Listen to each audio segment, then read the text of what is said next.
राहुल गांधी जी की हर विदेश यात्रा भारत का अपमान करने में कहीं पीछे नहीं रहती और इस बार की प्रायोजित ये विदेश यात्रा भी उसी दिशा में है जहां वो अपमान तो प्रधानमंत्री मोदी जी का करना चाहते हैं, लेकिन अंत में देश का अपमान करने से नहीं हटते।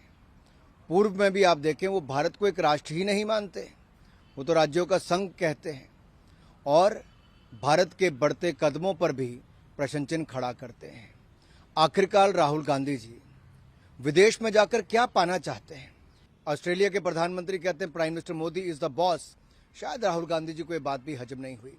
इटली की प्रधानमंत्री ने जब कहा कि मोदी जी दुनिया के सबसे लोकप्रिय नेता हैं और किसी देश के प्रधानमंत्री अगर उनको अभिनंदन पांव छूकर करते हैं, शायद ये 75 वर्षों में कभी नहीं हुआ, तो कांग्रेस इसको हजम नहीं कर पाई। जिस कालखंड की बात राहुल गांधी जी करते हैं कि 80 के दशक में दलितों पर अत्याचार होता था, अनुसूचित जाति के परिवारों पर अत्याचार होता था, तब देश और प्रदेश में, उत्तर प्रदेश में कांग्रेस की ही सरकारें थी। जब जब दुनिया में भारत की धाक और मोदी जी की धमक बढ़ती है तो इस घमंडी घराने के घोचू घरौंदे की सनक बढ़ जाती है। अब एक तरफ इस घमंडी घराने के घोचू घरौंदे की सनक और दूसरी तरफ भारत की धाक और मोदी जी की धमक। इनको ये डाइजेस्ट नहीं होता कि कैसे दुनिया ये कह रही है कि मोदी जी ने साबित कर दिया कि डेमोक्रेसी जो है वो डिलीवर कर रही है या कर सकती है। कैसे दुनिया कह रही है कि मोदी इज बॉस। इस बात को वो हजम नहीं कर पा रहे। उनको तो लगता था कि इंदिरा इज इंडिया और इंडिया इज इंदिरा। उनको लगता है कांग्रेस इज कंट्री और कंट्री इज कांग्रेस। उनको लगता है कि डायनेस्टी इज डेमोक्रेसी और डेमोक्रेसी इज डायनेस्टी। और जब उन्हें लगता है कि अब डायनेस्टी डिमोलिश हो रही है तो वो बताते हैं दुनिया को कि साहब डेमोक्रेसी डिमोलिश हो रही है। और जिस तरह से ये मोदी बैशिंग की इनकी सनक भारत बैशिंग की साजिश का रूप ले लेती है, विदेश में जाकर के खास तौर से दुनिया को बताएंगे कि यहाँ पर जो है वो डेमोक्रेसी खतरे में है, दुनिया को बताएंगे कि यहाँ पर जो है वो लोकतांत्रिक मूल्य और लोकतांत्रिक संस्थाएं जो हैं वो खतरे में हैं। अरे भाई, आप इसी देश की डेमोक्रेसी की वजह से ही, अगर डेमोक्रेसी यहाँ ना होती तो क्या कोई व्यक्ति विदेश में बैठ करके भारत को बदनाम करने की षड्यंत्र और साजिशें कर सकता था? वो ठीक नहीं है और दूसरों की जाति है तो अच्छा है, ये कैसे होगा? आपसे सवाल पूछा गया था भारत के मुसलमानों के बारे में, तो आपने कह दिया कि 1980 में यही हाल दलित और सिखों का भी हुआ था।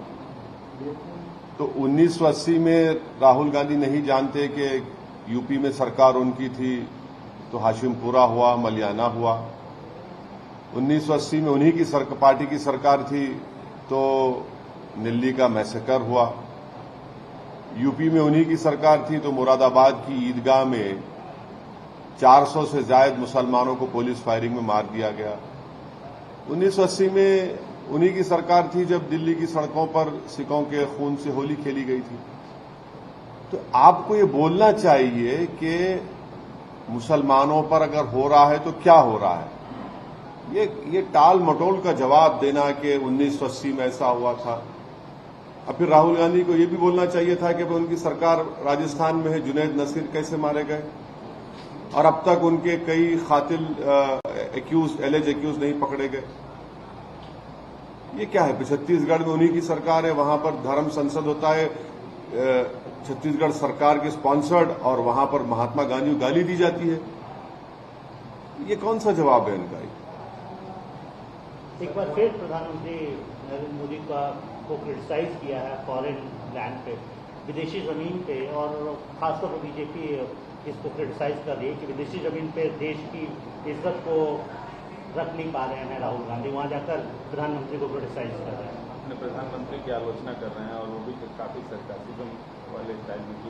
ठीक, अब वो जाने, बीजेपी वाले जाने, मैं हर चीज पर मैं क्यों तबसरा करूं, हर चीज पर मैं क्यों तबसरा करूं, वो उनको देखना चाहिए। सर, आप एक सांसद हैं और एक लॉ मेकर भी हैं। हाँ, और फ्रीडम ऑफ एक्सप्रेशन भी है। कानून के फ्रीडम ऑफ एक्सप्रेशन भी तो है, फंडामेंटल राइट है। लगता है जैसे आप विदेशी धरती पे गए थे कीर्ति आजाद के साथ, आप एक डेलीगेशन में आपने अपने देखिए, एक बात सुनिए, जब हम पाकिस्तान गए थे, जब वहां पाकिस्तान में भारत के ऊपर, देश के ऊपर गलत और झूठे इल्जामात लगाए दिए जा रहे थे, तो हम उसका डिफेंड किया और करते रहेंगे। अब कोई उनकी शख्सी राय है, पर्सनल राय है, तो उस पर हम कैसा बोलेंगे? वो उनसे पूछिए, उनके पार्टी के जो स्पोक्स पर्सन है वो सही तरीके से जवाब दे पाएंगे। वह ये नहीं बता रहे कि राजस्थान और छत्तीसगढ़ जहां उनकी सरकारें हैं वहां सबसे ज्यादा दलित पीड़ित हैं। ये रिकॉर्ड है कि सबसे ज्यादा अगर कहीं पर दलितों पर अत्याचार होते हैं उनकी सरकार में हुए हैं।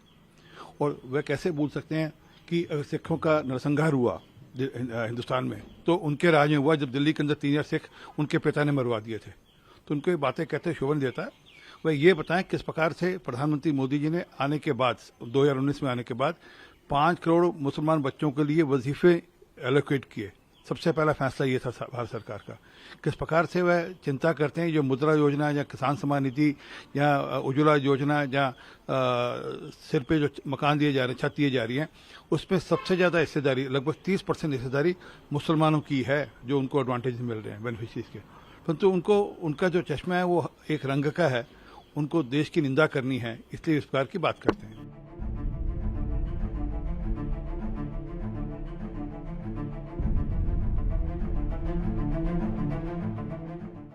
Don't they?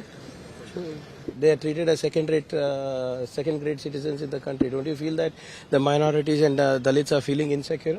Don't you feel that the tribals are feeling insecure? Kindly have a look at what's happening in Manipur. Kindly have a look at what happened in Karnataka recently. What happened in what about the Azan ban, the Jhatka cut, the other issues that the BJP brought up?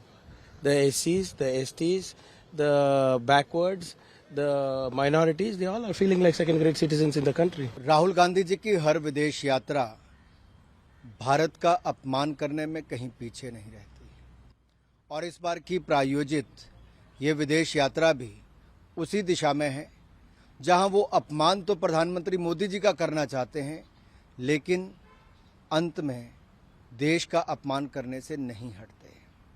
पूर्व में भी आप देखें, वो भारत को एक राष्ट्र ही नहीं मानते, वो तो राज्यों का संघ कहते हैं, और भारत के बढ़ते कदमों पर भी प्रश्न चिन्ह खड़ा करते हैं। आखिरकार राहुल गांधी जी विदेश में जाकर क्या पाना चाहते हैं? ऑस्ट्रेलिया के प्रधानमंत्री कहते हैं prime minister Modi is the boss. शायद राहुल गांधी जी को ये बात भी हजम नहीं हुई। इटली की प्रधानमंत्री ने जब कहा कि मोदी जी दुनिया के सबसे लोकप्रिय नेता हैं, और किसी देश के प्रधानमंत्री अगर उनको अभिनंदन पांव छूकर करते हैं, शायद ये 75 वर्षों में कभी नहीं हुआ, तो कांग्रेस इसको हजम नहीं कर पाई। जिस कालखंड की बात राहुल गांधी जी करते हैं कि 80 के दशक में दलितों पर अत्याचार होता था, अनुसूचित जाति के परिवारों पर अत्याचार होता था, तब देश और प्रदेश में, उत्तर प्रदेश में कांग्रेस की ही सरकारें थी।